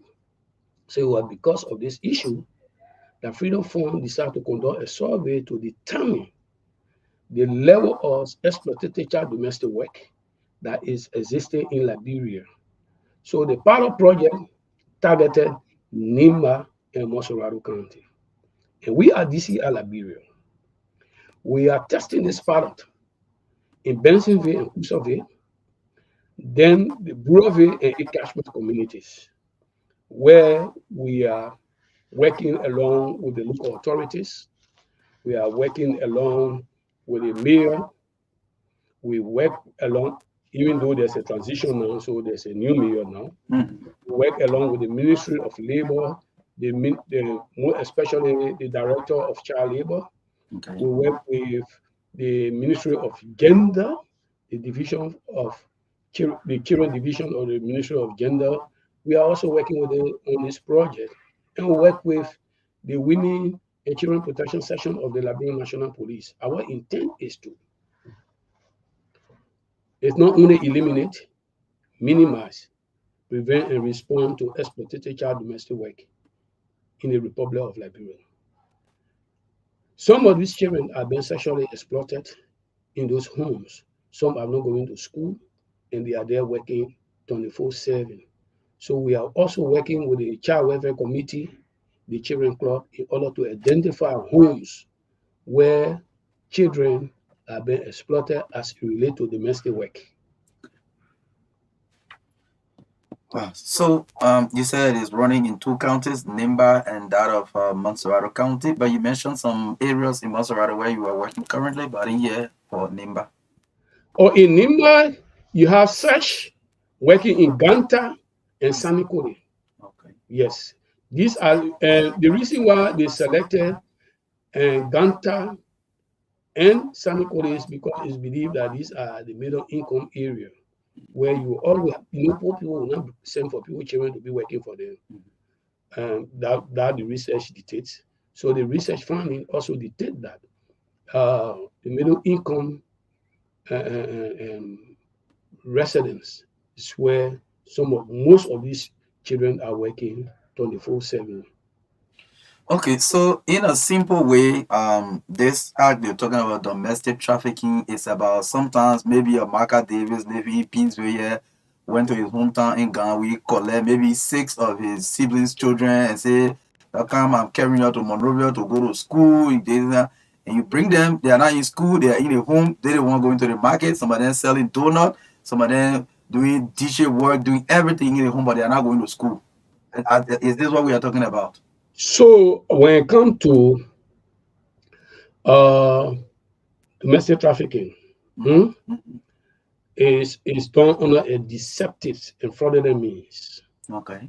Now, what I'm telling you is that I go, like what you stated, you go in the community and make the people to believe that the education that is being provided in a rural community is inferior. But what is being provided in the urban communities is superior. And everybody will want their children to attain higher education. And because of this, Manua or Genza will say, okay, let the children go and acquire education. And in most instances, is done on a kinship care. Okay. What do I mean by kinship care is your relatives and relations. So the project has proven that 84% of these children are on a kinship care with their caregiver or their employer, so that they will trust you. Do they even take pay? It will not even take pay. We are not frowning against, well, mind you, we are not frowning against child domestic work. Okay. We are frowning against exploitative child domestic work. Okay. Because the Ministry of Labor have a guideline that where children can work on a safe and healthy environment, as well as going to school. But we are talking about what you are referring to. They bring the children with the aim of exploiting them, the aim of exploitation. Some of them become domestic servitude, is what we are referring to. Some of them being sexually abused or harassed in the homes. So this is what the project is trying to address. Exploitative child domestic workers. We are also working with parents and employers. Some parents cannot afford to send their children to school. So when you do that on a deceptive and fraudulent means to bring some of these children here, and these children are no longer going to school. Even the public school, you cannot even afford to send them to school, but they become a breadwinner for you. It's exploitation. So can you list some of the causes? One of the causes is poverty, peer pressure. These are some of the causes. Rural to urban migration. Everybody wants to migrate in the urban communities. These are some of the factors that are responsible for it. Some of them, the parents. Like I say, poverty is one of the major factors because if you cannot send your child to school and someone say, I want to give them superior education in the urban area, you send them without knowing, without visiting their homes in one day, and these children are working domestically in your communities, in the homes, without going to school. They are taking care of the little children, taking care of the idols, fetching water, fetching wood, going for charcoal, going to the market, coming back, cooking 24/7. Some of them are in the garages. So if you are doing all that work and you are going to school, it's not a problem. If you are doing that work and going to school, because the aim of our, then you are not being exploited. Okay. But it depending the times and hours are outlined by the Ministry of Labor. Because the Ministry of Labor frown against the worst form of child labor in Liberia. And the worst form of child labor is one of those that the research have revealed.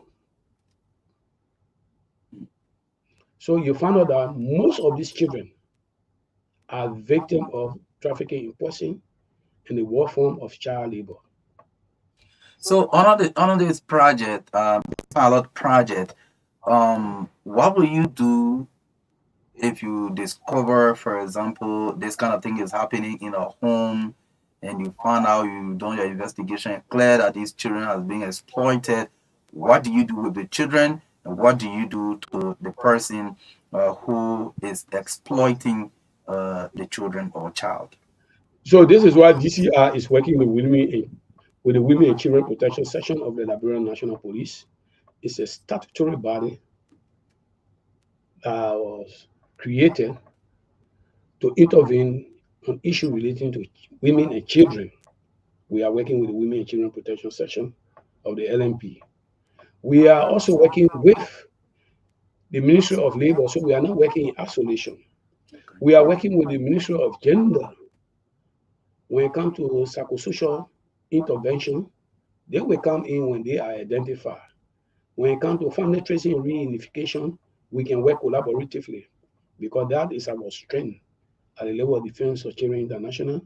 When it comes to family tracing and reunification, when it comes to prosecution, the Women and Children Protection Section will intervene and see whether there are probable cause to prosecute. Then we can liaise with them to conduct it. Okay. So tell us about the lifespan of this project. Well, we are in the pilot stage. Okay. We started October and will be ending this October. Okay. And this project is also supported by the State Department of the United States of America. And Freedom Fund will determine the way forward, how will they rule out. Some of the success stories that are coming from out of this project will determine whether or not they will try to extend. But mind you, Freedom Fund is in Ethiopia, they are in Kenya, they are in Southeast Asia, Nepal, Bangladesh, as it relates to exploitative child domestic work. You know, child domestic work, it depends on from where you see it. You can see it from the labor aspect of it. You can see it from the trafficking aspect of it, and you can see it from the sexual gender-based violence component of it. So it depends on where you see it. But at the end of the day, children have been exploited and they are not going to school, which violates some of the principles and articles of the United Nations Convention on the Rights and Welfare of the Child that have to do with survival, participation, protection, and the development of their child. So you've gone, I think, over 9 months with this project. You want to tell us to grade the progress based on the target set. I mean, what can you say? How much have you achieved over the past 8 months you've been running? 85. 85%. Yes. Okay, give us some of the stories. Because the project is not implemented in isolation with the government. Have you been able to reunite some of the children with their biological parents? Have you been able to investigate people, or the police have been able to investigate people on on these actions against those children? So let me say this. There was a child who was taken from Tudi under the same deceptive and fraudulent means of acquiring quality education in Bensonville. And this child was sexually harassed, molested in the home of the employer. And this child was threatened by the caregiver or the employer or the domestic worker in the home not to explain anything until she died, except she died. And the child was draining. And through our network, with the child welfare committee in the community, the children clubs were able to get the information and we intervened. And it was proven medically that she was tampered with.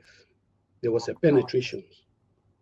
So what we did, we conduct family tracing and reunification with the biological parent in Tudi. And that child was placed in the home of the biological parent while prosecution is pending. As we speak? As we speak. Okay. So that is one of our major interventions. There are other success stories because people don't know the harmful effect of exploitative child domestic work. As we speak, it's just a new idea to you when it comes to tackling the exploitative child domestic work in Liberia. People define it from different aspects. When you talk to child protection experts, they will tell you, look, this is a labor issue. This is a sexual exploitation. This is a TRP issue. But it depends from where you stand and how you look at it. But at the end of the day, children are exploited in the home. And these children are not the biological children of the caregiver or the employer. So what do you intend to achieve with this project, and when it comes to an end, because you said it's a pilot so we are creating, I'm taking the platform now to create awareness for people to be aware about how you can tackle exploitative child domestic work. And parents that are in the rural communities should be mindful who they give their children to when under the disguise of obtaining quality education. They should visit the homes and determine the condition of the children. But sometimes some of the caregivers, they are deceptive. When the parents are around, they give them all the Christmas clothes and the 26 clothes, dress in the kings and queens, and make the parent feel that this is a normal condition the child is living with. As soon as that parent turns his back, then his or her back, they're going back to status quo. They go back to status quo. Yeah. And we know that, and we are trained for that. This is why our work in the community, we are networking. We are not doing in isolation. And one thing about this project is being evaluated every quarter. We invite the Ministry of Labor, representatives of the Ministry of Gender, Children and Social Protection to evaluate the project. At the end of the day, the project is being audited quarterly. So there's no way you can implement the project in isolation. It's a tripartite issue. All civil society organizations who were not selected, we also come and evaluate the project. We just evaluated the project the beginning of this month. And we developed the theory of change for this project on the way forward. We developed the strategies. What can we do? What are some of the sustainability strategies can we deploy as it relates to exploitative child domestic work? That was done in person. Yeah, so we have like 10 minutes to go. So let's take a couple of calls, and then in a closing, you can provide other information that you are yet to provide to the public. Yeah. So yes, call on 0770-202579. 0770-202579 is the number you can call. We have with us this morning the Executive Director of Defense for Children International, Anthony Podekawa, is here with us this morning. This first caller, good morning. Good morning. Good morning. Let me say a pleasant good morning to you as well as your studio guest. Mm. I got a conversation on this report. I did the point of Agui Buristina. A pleasant good morning also to my lawmaker on accountability. Maka, I look at the carefully and I will comment what he's doing or what he's trying to do. And I think this discussion centers this issue of child protection. And I strongly believe that when we're talking about child protection, it has to do with the measures and instructions that are put in place to ensure that every child is protected. But one of those things that I believe, Maka, that really help on this issue of child protection, it has to do with government compromising the rights of children when children are being violated. So I came to ask the guest this morning, what is his team doing or what is he intending to do when people compromise the rights of children when they are violated? What exactly the team will really do on the compromising the rights of children? Okay, I think your question is clear. Even I had a question earlier on 0770-202579. 0770-202579. This is a very important discussion. I mean, this thing is prevalent across the country, especially in the urban areas. People just bring children, go to their relative and say, oh, I want this other child. The child looks good. The child is a bright child, smart child. I want to carry him or her and put them in school, give them better education. They bring the children in town here and put donor and grumpy on their head and they be selling all over the streets. These are very critical issues. Good morning. Good morning. This is Marcelo. Thank you. I just want to thank my colleague in the studio that, every time we have civil society organizations doing major work in this country, the governance space does not recognize the kind of energy we bring and the kind of solutions we offer. And I just want to say that the children's rights issue in this country, I agree with him 100%. Sometimes some of these are strong accountability catch for the future.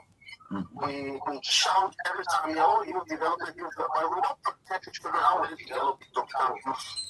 So I think it's a cash point for all of us. It's something that we stand to provide every other necessary support. And I think they are doing the lead on this. And all we can do as civil society actors and the community are just trying to draw in to say to the communities, please, don't just give the children to anybody, no matter that your brother. Go unknown to them and visit them. Because some of these people are really hurting these children. Most of these street hawkers that you see here are people, children that are bringing from India, and I agree with them. So thank you, my brother. Continue to do what you do, and we are here. Our doors are open. Our people help. Let's build an ecosystem and make it stronger. Thank you so much. Thank you so much for joining us, Lawrence Yilu. Thanks for your contribution. 0770-202579. 0770-202579 is the number you can call to participate this morning. Very important discussion on protecting the rights of children from different things, including trafficking, sexual exploitation, as well as labor abuse and all of that. So that's what we're talking about here this morning. If you are there, you can call 0770-202579 is the number. So, Chief, you listen to the callers, especially the first one, talk about what do you do when people come in conflict. Just let me take this call and then you can continue. Good morning. Good morning. Good morning. How you doing? Good morning. I'm good. Your name? Where you call from? I'm Shepherd Zabeza, and I called from Detroit, Montreal County. Okay. I appreciate your students for your deliberation, but there's something that sincerely I want to bring to his attention, even you and the public. Okay. Which he didn't mention. As my own experience as a community leader, interacting with parents in their homes, also observed in biological parents are abusing the rights of children. You find out some parents will depart their children education only because they want to send them to the market to become very winners. So, as he's conducting research, he should also develop some questionnaires to track some of those things to be like some of those things. Okay. Thank you. Thank you. Okay. Yes, so Chief, let's hear you. The first caller asked about what do you do when people come in conflict with you, and you're also listening to the last caller. Let's hear you. So this is from Akwe Eboe. He asked, he said there's a protection issue. What do we do when government violate the right of children? What's up? Now we have one giant that is in a corner who are not determining their strength. The Independent National Commission for Human Rights. Okay. It's an independent body that you can report to. And because the way it is structured, it should have a thematic area. The Independent National Human Rights Commission is one of the independent bodies can question the authority of government on child rights violation in this country, can even challenge the authorities and even question the Ministry of Gender, Children, and Social Protection on policies that are being imposed. That is one of the functions of the Independent National Commission for Human Rights. We are also watchdogs when we see child rights violations that is taking place by government. It is our duty to remind the government on the promises that she made in line with the UNCRC, the African Charter on the Rights and Welfare of the Child, as well as the children law that were domesticated in Liberia. That is our responsibility. If they fail to adhere to that, then we have a lot of measures to take. Okay. We can even write on a confidential report to UN expert committee that we have already been doing. We know the process and procedures. If government violates the right of children, we can write a confidential report, and we can ensure that children's voices are included in this report. Okay. Because there is an enforceable mechanism that have to do with optional protocol 3, complaint and communication, even though government fail to domesticate the optional protocols and complaints and communication. We will take into consideration, we invoke Article 12 of the CRC that have to do with child participation, and we can ensure that children complain with government. It have been done in other countries, and we can do that in Liberia if government violate the right of children. Okay. So another caller talk about biological parents. Yeah, but I did mention to you that biological children, they are not exempted from child abuse. They are not exempted from children being exploited. This is why the Ministry of Gender is working on the foster care policy to make it more legal. What children can be taken into kinship care, alternative home, what they can become the ward of the state.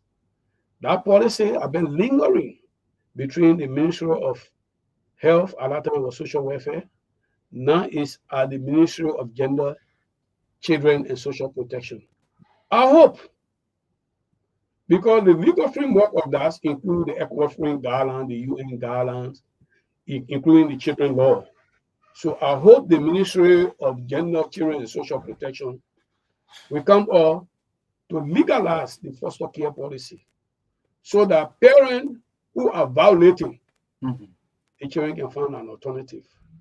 And not with institution, because I'm frowning against institutional care, because research has provided that children become less, let me frown on this, that less creative and less